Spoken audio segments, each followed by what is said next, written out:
नमस्कार, सीएनबीसी आवाज पर आप देख रहे हैं प्रॉपर्टी गुरु और आपके साथ मैं हूं आपका होस्ट विपिन भट्ट। तो लेकर हाजिर हैं आपका मनपसंद show property Guru, presented by signature global, making India affordable. एक ऐसा शो जहां पर हर हफ्ते देश की रियल एस्टेट मार्केट पर इन डेप्थ बातचीत होती है, आपके सवाल लिए जाते हैं और उनके जवाब दिए जाते हैं। आपकी प्रॉपर्टी से जुड़ी हर उलझन को सुलझाने की होती है कोशिश। और आज हमारे साथ ये सारी बातचीत करने के लिए मौजूद है प्रॉप स्टोरी के को फाउंडर आशीष महाजन। आशीष जी, बहुत स्वागत है आपका प्रॉपर्टी गुरु में। आइए तो शुरुआत करते हैं, हमेशा की तरह थोड़ा हाल ले लेते हैं, ताज़ा हाल शेयर प्रॉपर्टी बाजार का। और इस समय जो मॉनसून है देश में वो बिल्कुल अपने प्रचंड रूप में है, उफान पर है। देश के ज़्यादातर राज्यों में भारी बारिश हो रही है, लेकिन अगर हम आपसे जानना चाहें कि प्रॉपर्टी बाजार का मौसम कैसा है तो क्या कहेंगे आप? विपिन जी, मॉनसून काफी क्या कहते हैं, फियर्स तरीके से बहुत सारे शहरों में आया है, देखने को आया है। इनफैक्ट मैं बैंगलोर में रहता हूँ। बैंगलोर में सिटी में इतनी इस बार बारिश नहीं हुई है फिलहाल। हम्म। अ, तो व्हाट ऐसा नहीं है कि मॉनसून या बारिश के कारण बहुत सेंटीमेंट टेम्पर डाउन है। हम्म। जो इशू हमें दिख रहा है बहुत टाइम से, जो चल रहा है कि न्यू सप्लाई क्रिएशन जो है वो थोड़ी स्लो है। अब उसके कई रीजंस हैं, इंक्लूडिंग रेरा अप्रूवल्स या कुछ और प्रोजेक्ट प्लानिंग। हमारे कुछ डेवलपर से बात हुआ कि बिकॉज कस्टमर के टेस्ट चेंज हो गए हम्म। हैं। 3 BHK 4 BHK इनकी बहुत प्रेफरेंस है, तो कई लोगों ने जो अपने प्लान्स बना के रखे थे अभी उनको रिवाइज कर रहे हैं और कस्टमर की जो करंट डिमांड है उसके हिसाब से ओरिएंट कर रहे हैं। तो इस सब प्रोसेस में भी काफी टाइम लग जाता है। हम्म। पर हम सब पढ़ रहे हैं, हम सब देख रहे हैं कि डेवलपर्स ने अपनी डेट पोजीशन को काफी नॉर्मल लेवल्स पे ले आए हैं और कैश फ्लो इनके काफी इंप्रूव हुए हैं। तो हर कोई अपने बिजनेस की गति को बढ़ाना चाहता है। जी। तो आने वाले दिनों में न्यू सप्लाई हर शहर में काफी तेजी से आएगी। और ऑलरेडी हम महीने दर महीने हायर एंड हायर सेल्स ही कर रहे हैं। मतलब वही सरप्राइजिंग है कि कोई मोमेंटम में स्लो डाउन नहीं है। इंटरेस्ट रेट्स भी बढ़े, ओवरऑल जो हमने ले ऑफ्स और टेक इंडस्ट्री में थोड़ा इन्वेस्टमेंट का स्लो डाउन देखा पिछले कुछ टाइम में, लेकिन इस सब से अभी तक रेजिडेंशियल के मोमेंटम में कमी नहीं देखने को मिली है। कमर्शियल में, हाई एंड कमर्शियल जो ए ग्रेड बोलते हैं, उसकी लीजिंग में थोड़ा बहुत स्लो डाउन हुआ है, क्योंकि यूएस के जो एमएनसीज हैं वो अपने एक्सपेंशन डिसीजंस थोड़ा डिले कर रहे हैं। जैसे जो हम जी। देख रहे हैं कि इसमें इकोनॉमिक एनवायरनमेंट थोड़ा सा स्लो होता जा रहा है। इंडिया में डिमांड कुछ चीजों की कम है, पर वो वही चीजों की कम है जो एक्सपोर्ट ओरिएंटेशन में है। जो डोमेस्टिक कंजम्पशन है उसमें ऐसा स्लो डाउन देखने को मिल नहीं रहा। हम्म। तो रेजिडेंशियल रियल एस्टेट भी वहीं से आता है एक्चुअली। जी। चलिए, तो बढ़िया है जैसा आशीष जी ने एक शब्द का इस्तेमाल किया, सरप्राइजिंगली, क्योंकि बहुत सारे फैक्टर्स ऐसे आ गए हैं अब जहां पर चीजें इंपैक्ट होनी चाहिए लेकिन वो होती हुई नहीं दिख रही। जहां तक रेजिडेंशियल रियल एस्टेट की बात है तो दिक्कत भी क्या है, बढ़िया है। एक जो मोमेंटम शुरू हुआ था वो चलता चला जा रहा है। सही कह रहे हैं कि हर महीने दर महीने नए नंबर्स क्रिएट हो रहे हैं, अच्छे नंबर्स आ रहे हैं, तो अच्छी बात है ये। लोगों की भी घर खरीदने में रुचि जो है वो बरकरार है। और डेवलपर भी उनके हिसाब से चीजें बनाना देना चाहते हैं। हाँ, सप्लाई का एक थोड़ा सा जो इशू है जिसकी बात कर रहे हैं, वैसे भी थोड़ी कंस्ट्रक्शन एक्टिविटी स्लो हो जाती हैं मॉनसून के अंदर। और फिर जो एक गैप क्रिएट हुआ है, डिमांड का जो अंदाज है वो बदल गया है, कुछ चीजें बदली है, तो वो थोड़ा बहुत ऊपर नीचे होता रहता है। लेकिन ओवरऑल मार्केट का जो मौसम है वो खुशनुमा ही बना हुआ है। चलिए, तो ये हो गया मार्केट का अपडेट। और अब बातचीत कर लेते हैं अपने कॉलर्स के साथ, उनके सवाल लेते हैं। हमारे पहले कॉलर भी आ गए हैं फोन लाइन पर। सुधीर शाह साहब मुंबई से बातचीत कर रहे हैं, जहां पिछले कुछ दिनों से जोरदार बारिश है। सुधीर जी, उम्मीद करते हैं आप बढ़िया होंगे, सकुशल होंगे। बताइए क्या सवाल पूछना चाहेंगे? हूँ मैं विपिन जी, और आप लोगों के चैनल की वजह से ही मतलब प्रॉपर्टी खरीदने के डिसीजन में काफी हेल्प मिलता है हम लोगों को। चलिए, बहुत और ही अच्छी बात है। काफी अच्छा भी चल रहा है। गुड ठीक है है, सर। तो ये मैंने ना 2018 में मतलब आपका ही प्रोग्राम देखा था। ओके। मेरा इंपीरियम राइज जो ओके। हिंदेवाड़ी फेज 2 पे है, विप्रो सर्कल पे। ठीक है, हमें 2021 में मिला हमें पोजीशन। ओके। लेकिन उसके बाद जो रेंटल यील्ड आना चाहिए वो प्रॉपर आ नहीं रहा। ओके। और बिल्डिंग में देख रहे हैं ना 50% के आसपास वो बिल्डिंग और ऑफिस ऑक्युपाइड हुए हैं और रेंटल बढ़ नहीं रहे। मतलब वो चीज है ना, उतना अच्छा नहीं चल रहा है अभी। तो ओके। वो हमें कब तक ये ठीक होगा, क्योंकि वो लोकेशन बहुत सही है, आईटी के सारे पार्क्स आजू बाजू में है ना, सारे बड़े कंपनीज है वहां पर, जी बट स्टिल जो रेंटल यील्ड है वो जो आना चाहिए था वो नहीं आ रहा। अच्छा उसके लिए सवाल आप है, क्या बिल्कुल बिल्कुल क्या बढ़िया सवाल है आपका। गेरा इंपीरियम हिंजवाड़ी में है, बिल्कुल आईटी हब है, दिल है आईटी का, और वहां पर एक प्रोजेक्ट भी अच्छा है। इसकी बातचीत पहले हुई हमारे यहाँ पर शो पे, आप सही कह रहे हैं। तो आशीष जी, इनका सवाल बड़ा एक लाजमी सा है कि इन्होंने इन्वेस्ट किया तो ऑफिस ऑक्यूपेंसी भी जो वहां पर है इस बिल्डिंग के अंदर वो हाफ के आसपास है, और जिस रेंटल की ये उम्मीद कर रहे थे वो उन्हें नहीं मिला अभी तक। तो क्या कारण आपको नजर आते हैं? क्या सप्लाई बहुत ज्यादा है, या जो अभी आपने थोड़ी देर पहले ही कहा कि जो एक्सपोर्ट ओरिएंटेड है, खासतौर पे जो आईटी, क्योंकि पूरा एक्सपोर्ट ही है हमारा, वहां पर जो स्लो डाउन है उसका इंपैक्ट इनका नजर आ रहा है, क्या कारण है? विपिन जी, बिल्कुल वो सब फैक्टर्स तो आते ही हैं कंसिडरेशन में, पर देखिए कमर्शियल में कई सेगमेंट रहते हैं जो इनके प्रोडक्ट की हम बात करते हैं। देखिए, एक तो हम जो आईटी पार्क और बड़े ऑफिसेज जैसे बांद्रा कुर्ला कॉम्प्लेक्स में देखते हैं कि एक एक बिल्डिंग कई मिलियन स्क्वायर फीट की हो सकती है, और दूसरी तरह के जो ऑफिस स्पेसेस होती हैं जो थोड़े छोटे साइज के होते हैं, और छोटे छोटे ऑफिसेस उधर वहां पे खुल सकते हैं, जैसे कि एक चार्टर्ड अकाउंटेंट का ऑफिस, एक डॉक्टर का ऑफिस, या और कुछ सर्विसेज हैं जैसे हाँ एडवाइजर का ऑफिस, राइट। तो ये जो गेरिया एम्पीरियम राइज है, ये उस तरह की बिल्डिंग है। ये हिंजेवाड़ी में थोड़ा अंदर जाके, एज एन हिंजेवाड़ी itself बहुत बड़ा आईटी पार्क है जैसे इन्होंने भी कोट किया, पर हिंजेवाड़ी में फेज 1 फेज 2 फेज 3 ऐसे करते करते जब आप हाईवे से अंदर जाते हैं तो आप काफी हाईवे से काफी दूर चले जाते हैं, तो 4 to 5 किलोमीटर्स इंटीरियर में जाके है। तो जब उस एरिया की रिहाइश बढ़ेगी, वहाँ की जो एक्टिविटीज हैं, वहाँ पे business apart from tech parks जब टेक ऑफ करेंगे, मैं खुद वहाँ पे मेरा रिसेंटली ट्रैवल भी किया था, तो जैसे रेस्टोरेंट्स वगैरह भी इस तक आते आते कम हो जाते हैं। तो पर बात यह है कि ये मेट्रो लाइन के आसपास पास में आ रहा है, एकदम पास में है। गेरा एक लीडिंग डेवलपर है पुणे के, तो उन्होंने प्रोडक्ट अच्छा बना के दिया है, लेकिन वहां तक एक स्ट्रेट लाइन कमर्शियल एक्टिविटी अभी पूरी तरह आई नहीं है। तो आने वाले सालों में जब मेट्रो कनेक्टिविटी अच्छी हो जाएगी, जो मैंने आपको बोला कि हिंजेवाड़ी के इंटीरियर में रिहाइश बढ़ जाएगी, तो डेफिनेटली ये गेन करेंगे यील्ड पे। इस तरह के ऑफिसेज में 6-7% आ सकता है इनको रेंटल यील्ड। एक और चीज जो ऑप्शन ये देख सकते हैं, आई डोंट नो कितना बड़ा इनका स्पेस है, ये मे बी ये सबलेट करें किसी को वर्किंग प्लेयर को, और वो आगे मतलब लीजिंग करें। तो ऐसे ऑपरेटर्स के थ्रू आप ऑपरेट कर सकते हैं, उसमें आपकी इनकम थोड़ी बढ़ सकती है। तो ये सब पहलू हैं इसके ऊपर, मतलब जो ये जी ठीक है। इवेलुएट कर तो सकते हैं। आपका कहना सही भी है कि हिंजवाड़ी नो डाउट एक बड़ा आईटी हब है, लेकिन उसके भी क्योंकि उसका साइज इतना बड़ा है तो उसके जो अलग अलग पोर्शंस हैं, पार्ट्स हैं, या उसके सेक्टर्स हैं, उनमें थोड़ा बहुत डिफरेंस आता है। तो सुधीर साहब, इसमें यही है कि थोड़ा वक्त इसको दीजिए ज़रूर, और जैसे जैसे एक्टिविटी कनेक्टिविटी बढ़ेगी, आई थिंक, और क्योंकि ये एक अलग टाइप का एक छोटे ऑफिस का एक बिल्डिंग है, तो आपको वो रेंटल्स बढ़ते हुए भी दिखाई देंगे, क्योंकि नो डाउट एक बढ़िया एरिया ये है। और एक और तरीका जो आशीष जी बता रहे हैं कि आप उसे सबलीज पे दे दें, किसी और के साथ उसे शेयर कर लें, उस तरीके की चीज़ें भी आप करके देख सकते हैं अगर आपको थोड़ी यील्ड जल्दी बढ़ानी है। तो ये कुछ चीज़ें हैं, लेकिन निश्चिंत रहिए, देर सवेर उसमें आपको मनचाही यील्ड भी नजर आएगी, जो 7 से 8% या 6 से 7% हम इस तरह के ऑफिस स्पेसेस में देखते हैं। चलिए, तो ये सुधीर जी के लिए सलाह होगी। अब हम आगे बढ़ जाते हैं। अब शोभित सिंह अगले कॉलर है हमारे, बंगलुरु से कॉल कर रहे हैं। शोभित जी, बहुत स्वागत है आपका प्रॉपर्टी गुरु में, क्या पूछना चाहेंगे? हाँ जी, धन्यवाद। मेरा सवाल ये बेंगलोर की प्रॉपर्टी एसेट्स एटमॉस एंड औरा करके है। ओके। ये प्रॉपर्टी एयरपोर्ट के पास है, शेट्टीगेरे देवनहल्ली से पहले। तो इसका प्लॉटिंग लैंड है, तो प्लॉटिंग लैंड का cost starting cost around 70 lakh है and area is 1200 square feet. Okay. तो मुझे जानना है, एक तो प्रॉपर्टी जो एसेट एटमॉस एंड एरा, ये कैसे बिल्डर है, कितने रेपुटेटेड है, and second that price genuine है या ज्यादा है?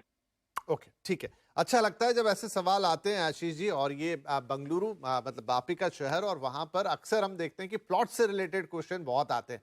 आमतौर पे अब जितने भी मेट्रोज हैं वहाँ प्लॉट की बातें तो बंद हो गई हैं, सब हाई राइज की बात करते हैं, लेकिन बंगलुरु से सवाल आते हैं, राइट। तो ये एसेट एटमॉस ऑरा, यहाँ पर 1200 स्क्वायर फीट का प्लॉट देख रहे हैं, 70 लाख में इन्हें ये ऑफर हो रहा है। कैसा है ये पूरा प्रोजेक्ट, डेवलपर और ये वैल्यू मतलब जो प्राइस इन्हें लगा रहा है, कोई आपकी सलाह इस पर? तो बैंगलोर एयरपोर्ट एक ह्यूज इंफ्रास्ट्रक्चर प्रोजेक्ट है और उसके अराउंड अब गवर्नमेंट का बहुत ध्यान है कि वहाँ पे इकोनॉमिक एक्टिविटीज और बढ़े, आईटी एक्टिविटीज भी आए। तो ये जो प्रोजेक्ट है, पहली बात इनका सवाल था एसेट्स। एसेट्स बैंगलोर के टॉप 10 डेवलपर्स में आते हैं, तो इनकी डिलीवरी वगैरह का ऐसा कोई इशू नहीं है। दूसरा, शेट्टीगेरी एयरपोर्ट के बहुत करीब है। अभी वहां तक पहुंचना, थोड़ा रोड जो ले जाती हैं इस प्रोजेक्ट तक वो बहुत नैरो है, बट आई एम श्योर आने वाले दिनों में कुछ ब्रिजेस वगैरह क्रिएट होंगे और आप हाईवे से यहाँ तक पहुंच पाएंगे। और एयरपोर्ट रोड ही बैंगलोर में अब 4-5 हो चुकी हैं। मतलब एक तो है बेलारी रोड, जिसको जो मेन हाईवे, उसके अलावा कई और सारे छोटे रोड्स हैं जो एयरपोर्ट रोड की तरह ही डेवलप हो रहे हैं। तो they all will come close to this property, के पास से ही निकलेंगे। एक इनके लिए जो पॉजिटिव बात है कि इस प्रॉपर्टी की लोकेशन पे ही टाटा की एक बहुत बड़ी टाउनशिप आ रही है और उसका कुछ पार्ट वो सेल भी कर चुके हैं, और बिरला की भी एक टाउनशिप आ रही है। मतलब इसके गेट के जस्ट सामने आप बोल सकते हैं। तो अगर इतने बड़े बड़े कॉर्पोरेट्स ने वहां पे इन्वेस्ट किया है तो एक अच्छी लोकेशन है। जो भाव ये बोल रहे हैं अबाउट 5,500 टू 6,000 पर स्क्वायर फीट, इसके ऑपोजिट साइड ऑफ हाईवे में भी इसी तरह के 5,000 4,500, बिल्डर और ओवरऑल ऑफरिंग पे डिपेंड करता है। अदरवाइज कुछ मिड रेंज के डेवलपर्स हैं वो और सस्ते में ऑफर कर देते हैं। तो यही रेट चल रहा है। और मेरे ख्याल से पिछले 1-1.5 साल में इस प्रॉपर्टी का भी जो आस्किंग प्राइस है वो 15-20% से बढ़ चुका है। एंड अब शायद बिल्डर के पास उतना यूनिट्स होगा भी नहीं।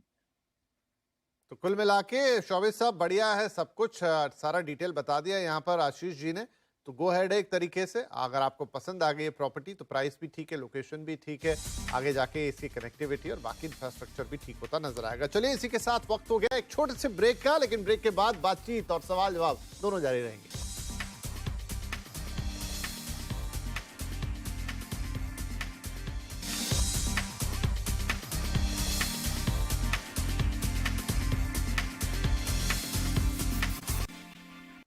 वेलकम बैक, सीएनबीसी आवाज पर आप देख रहे हैं प्रॉपर्टी गुरु और हम दे रहे हैं आपके सवालों के जवाब। आशीष जी हमारे साथ बने हुए हैं, तो चलिए फटाफट इस सिलसिले को आगे बढ़ा लेते हैं। अजय अरोड़ा दिल्ली से हमारे साथ फोन लाइन पर जुड़ गए हैं अपना सवाल लेकर। अजय जी बहुत स्वागत है आपका प्रॉपर्टी गुरु में, क्या सवाल रहेगा आज आपका? हाँ जी, मैंने ना 2008 में, मैं दिल्ली में रहता हूँ, 2008 में पार्श्वनाथ ने मेरे से 5,80,000 लिया था। ओके 300 गज के प्लॉट के लिए सोनीपत में। ओके तो उसके बाद से जो उन्होंने प्रॉमिस किया था कि हम 1 साल में आपको ये प्लॉट दे देंगे, तो वो 1 साल ही अभी तक नहीं आया है। 15 साल हो गए हैं। और मैं एक तो जानना चाहता हूँ क्या करना चाहिए इसके लिए। और बीच में मैं उनके ऑफिस भी गया तो उन्होंने मुझे बार बार यही कहा कि हम देंगे देंगे, लेकिन काफी टाइम हो गया। अभी मैं लास्ट मंथ गया तो उन्होंने मुझे एक फ्लैट ऑफर किया है। जो कोई थर्ड पार्टी वहां बना रही है। ओके जिसकी अमाउंट वो 42 लाख मांग रहे हैं, 1265 पर स्क्वायर फीट के हिसाब से। तो मुझे क्या करना चाहिए इसके लिए उसमें? अच्छा, अब वो आपको आपके प्लॉट के बदले एक फ्लैट ऑफर कर रहे हैं और बाकी जो प्लॉट, हाँ जी, वो कह रहे हैं कि प्लॉट जो था आपको जो देना था, अब इस टाइम 15 ईयर्स के बाद मुझे वो बोल रहे हैं कि जो प्लॉट आपको देना था वो गवर्नमेंट ने हाईवे के लिए हमारी जगह एक्वायर कर ली है, तो हम नहीं दे पाएंगे। या तो आप लीगली अपना रिफंड लो, और पर वो आपको रिफंड देने के लिए तैयार है? वो कह रहे लीगल ऑप्शन से ही आना पड़ेगा, हम कुछ नहीं कर सकते। लीगल ऑप्शन के मायने मतलब क्या है उसका मतलब आप केस फाइल करो। ओहो, अच्छा, कंपनी खुद ही आपसे कह रही है कि आप केस फाइल कीजिए और हमसे रिफंड लीजिए। जी अफसोस होता है इस तरह की चीजें। अब चूंकि ये 15 साल पुराना मामला है, बहुत हुआ रियल एस्टेट में और इसीलिए रियल एस्टेट काफी बदनाम हुआ, डेवलपर्स भी इसीलिए शंका की निगाह से देखे जाते हैं। लेकिन अब काफी चीजें बदली हैं, लेकिन हाँ पुराने पाप धुलते धुलते तो वक्त लगता है। आशीष जी अब क्या किया जा सकता है इनके केस में, क्योंकि यहाँ तो सीधा डेवलपर ही कह रहा है कि आप जाइए हम पे केस कीजिए, या फिर एक वो ऐसा ऑफर दे रहे हैं कि एक फ्लैट ले लीजिए और 40 लाख रुपए और मांग, तो काफी, और पूरा 15 साल बीत गया इस चीज को। अब ये कहते हुए मुझे भी ठीक नहीं लगता है, क्योंकि बहुत लोग दिल्ली एनसीआर, इनफैक्ट हर सिटी में, पर दिल्ली एनसीआर में कुछ ज्यादा इस प्रॉब्लम से गुजरे हैं कि उन्होंने रियल एस्टेट में इन्वेस्ट किया और वो फिर उनके इन्वेस्टमेंट उनके पीछे ही रह गई। मतलब अलग अलग मीडियम से आप रेजोल्यूशन पाने की कोशिश कर रहे हैं। Unlike undoubtedly legal process is required, पर अकेले लड़ पाना हर एक के दम नहीं होता है। हमने फिर भी कई केसेस सुने हैं कि लोग अकेले जजमेंट्स लेने में सक्सेसफुल रहे हैं। बेस्ट ऑल्टरनेटिव यही है कि ना केवल ये, कुछ और ग्रुप ऑफ बायर्स होंगे इसी प्रोजेक्ट में जो इस प्रॉब्लम से निकले होंगे, तो उनके साथ भी उनको कंसल्ट करना चाहिए और हो सके तो साथ में ही लिटिगेशन करना चाहिए। दूसरा ऑप्शन, अब देखिए थर्ड पार्टी क्या प्रोडक्ट बना रहा है या बन चुका है। अगर रेडी टू मूव इन है, वो जाके उसकी कंडीशन वगैरह देख के जज कर लें, तो एक तरह से तो यही है कि अगर वो 1 करोड़ की प्रॉपर्टी है, उस पे 40 लाख इनको देना है, तो 60 लाख इनका है। अगर पॉसिबल है तो उसे सेल करने की कोशिश करें और 60 लाख ले लें। ठीक है, तो इस तरह से कुछ कुछ ऑप्शंस है। तो सेक्टर बहुत कंसोलिडेट हो गया है। फ्लाई बाय नाइट डेवलपर बोलते थे हम इनको, जो डिलीवरी नहीं कर पाए। पार्सनाथ तो स्टॉक मार्केट्स तक पहुंचा, जी। लेकिन फेल हो गया उसके बाद। तो इन दोनों ऑप्शंस के बीच में इनको देखना चाहिए, कंसल्ट करना चाहिए कुछ लोगों से जो इस प्रोजेक्ट में हो। नहीं तो एक बार वो जो प्रोजेक्ट इनको ऑफर होगा, वो रेडी टू मूव इन है, तो उसकी होपफुली रीसेल वैल्यू कुछ होगी। तो अजय अरोड़ा साहब देखिए, हाँ थोड़ा ये मामला फंसा हुआ है, इसका जवाब भी इतना आसान नहीं होगा। एक तो यही है कि आप लड़ाई लड़े हैं और भी लोगों को साथ में ले लें। इनफैक्ट वो ग्रुप्स भी आपने ज्वाइन किए ही होंगे जहां और ऐसे लोग हैं, वो भी इतना आसान नहीं है। लेकिन ये जो दूसरा ऑफर है कि वो आपको एक फ्लैट ऑफर कर रहे हैं जिसमें आपको 40 लाख रुपए, अगर देख लीजिए समझ लीजिए कि वो रेडी टू मूव इन है, उसकी कोई रीसेल वैल्यू है, तो वहां जरूर आप एक 40 लाख डाल के कुछ और रिटर्न में पैसा अगर इस तरीके का आ जाए, आपको लगता है कि भाई 5 लाख मेरे वहां एडजस्ट हो जाएंगे और मेरे लिए एक फ्लैट हो जाएगा, अगर आपके लिए मुफीद है वो चीज, तो आप जरूर कर सकते हैं। लेकिन उसमें भी पूरा छानबीन करके, ऐसा ना हो कि अपने आप 40 लाख और अटका लें। तो थोड़ा कॉम्प्लेक्स है, थोड़ा इसी तरह से आपको आगे बढ़ना पड़ेगा। और हमें अफसोस है, हम बार बार यही कहते हैं कि बहुत लोगों के एक समय में रियल एस्टेट में पैसे फंसे और वह आज तक पछता रहे हैं, या फिर कि 5 लाख ही आपका नुकसान हुआ, कोई फ्लैट में आपने पैसे नहीं लगाए, ये प्लॉट ही था जहां से 5 लाख का लॉस आपको बियर करना पड़ेगा। फिर भी उम्मीद है, उम्मीद की किरण है यहाँ पे। ऑप्शन थोड़े और टटोल लीजिए, एक बार आप चाहें दोबारा हमसे बातचीत कर सकते हैं। चलिए इसी के साथ वक्त एक छोटे से ब्रेक का, ब्रेक के बाद और कुछ और सवाल, थोड़ी और बातचीत। Welcome back. सीएनबीसी आवाज पर जारी है प्रॉपर्टी गुरु और हम दे रहे हैं आपके सवालों के जवाब। फटाफट कुछ और सवाल ले लेते हैं। हमारे साथ हैं अब अमित बंसल साहब, नई दिल्ली से कॉल कर रहे हैं हमें। बंसल साहब बहुत स्वागत है प्रॉपर्टी गुरु में आपका। क्या सवाल पूछना चाहेंगे आज? नोएडा गुड़गांव के अंदर नेक्स्ट 3-4 इयर्स के अकॉर्डिंगली कोई इन्वेस्टमेंट करना हो, 1 से 1.5 करोड़ रुपए या 3 BHK का, तो ये प्योरली आप इन्वेस्टमेंट के पॉइंट ऑफ व्यू से ही देख रहे हैं अमित जी? जी सर। इन फ्यूचर शिफ्ट भी रहे हो सकते हैं, बट प्रॉपर्टी अच्छी और रिटर्न भी आ जाए और बिल्डर भी अच्छा हो, दोनों। बढ़िया बढ़िया, यही सारी चीजें हमें जाननी होती है। 1 से 1.5 करोड़ का बजट, नोएडा और गुरुग्राम दोनों ही ऑप्शन इन्होंने खुले रखे हैं। आशीष जी, 3 से 4 साल में पोजीशन मिल जाए, ऐसी प्रॉपर्टी, कैपिटल अप्रिसिएशन भी मिले, रहने के लिए भी अच्छा हो, मतलब वो सारी चीजें जो एक निवेशक चाहता है। 1.5 करोड़ के अंदर 3 बेडरूम गुड़गांव में तो बहुत मुश्किल है, जो प्रोमिनेंट एरियाज हैं। बट गुड़गांव के जो सोना करके लोकेशन है, वहां पे एक्सप्लोर करे जा सकते हैं। जैसे आशियाना ग्रुप है वहाँ पे, एल्डेको है, और द्वारका एक्सप्रेसवे जो एक हॉट मार्केट की तरह माना जाता है, वहाँ पे सिग्नेचर ग्लोबल के कुछ फ्लोर्स इनको मिल सकते हैं। मतलब मैं ऐसे डेवलपर्स का बता रहा हूँ जो थोड़े रिलायबल हैं। उसके अलावा नोएडा में सेक्टर 150 एक जो मेरे ध्यान में आता है, प्राइम द्वारका, सॉरी नोएडा है वो, और सेक्टर 150 में एल्डेको ग्रुप है। बाकी इस समय मेरे ख्याल से अवेलेबिलिटी और सब प्रोजेक्ट्स में नहीं रहेगी, बट वहाँ 3 BHK definitely Eldeco live by the greens करके एक प्रोजेक्ट है, उसमें मिल सकता है। उसके अलावा मतलब इन दोनों ही शहरों में ये है कि ग्रोथ ड्राइवर्स काफी इंटैक्ट हैं। और एल्डेको जो मैं आपको सेक्टर 150 नोएडा बोल रहा हूँ, एक तो स्पोर्ट्स सिटी की तरह बन रहा है, दूसरा एयरपोर्ट, जो जेवर एयरपोर्ट है वहाँ से कनेक्टिविटी बहुत अच्छी है। और टॉप डेवलपर्स जैसे टाटा, एस ग्रुप, गोदरेज, ये सब सारे सेक्टर 150 के अंदर प्रेजेंट है। बट उनके पास शायद इस वैल्यू में कुछ प्रोडक्ट होगा नहीं इस समय, तो जितना है मैंने वो आपको बताया। ठीक है, तो बंसल साहब, दोनों ही नोएडा हो गुरुग्राम हो, आपके बजट में जो भी प्रोजेक्ट्स आ सकते हैं और जो एरिया आ सकते हैं वो आशीष जी ने आपको बता दिए। एक बार अगर हमारी सलाह ये होगी जाके खुद से देखें, खुद देखें, आंख से देखें तो ज़्यादा चीज़ें समझ में आती हैं। तो ये फाइन ट्यून ज़रूर कर लीजिए थोड़ा आप, बाकी कुछ और एक बार आप जीरो इन कर लें कि हाँ ये 2 प्रोजेक्ट हो गए या 1 प्रोजेक्ट हो गया, उसमें क्या करना है वो आप हमसे फिर से पूछ सकते हैं। तो चलिए, आज का समय तो यहाँ समाप्त हो रहा है। जाने से पहले हम आशीष जी आपका शुक्रिया अदा करेंगे कि आपने वक्त निकाला, हमारे दर्शकों के सवालों के जवाब दिए और रियल एस्टेट पर हमसे इन डेप्थ बातचीत की। तो बहुत शुक्रिया आज कार्यक्रम को ज्वाइन करने के लिए, और दर्शकों का भी बहुत आभार। आप हर हफ्ते हमारे साथ जुड़ते हैं। हम उम्मीद करते हैं कि हम आपके भेजे हुए तमाम सवालों का सेटिस्फैक्टरी जवाब दे पाते हों। कोशिश तो हमारी यही रहती है। तो चलिए, अगर और कोई सवाल है मन में तो pg@moneycontrol.com आपको पता ही है, ईमेल हमें इस पर डाल दीजिए और बस अपना फ़ोन नंबर लिख दीजिए, बाकी हम पर छोड़िए। तो बारिश का मौसम है, अपना ध्यान रखिए। अगले हफ्ते आपसे फिर मुलाकात होगी, तब तक के लिए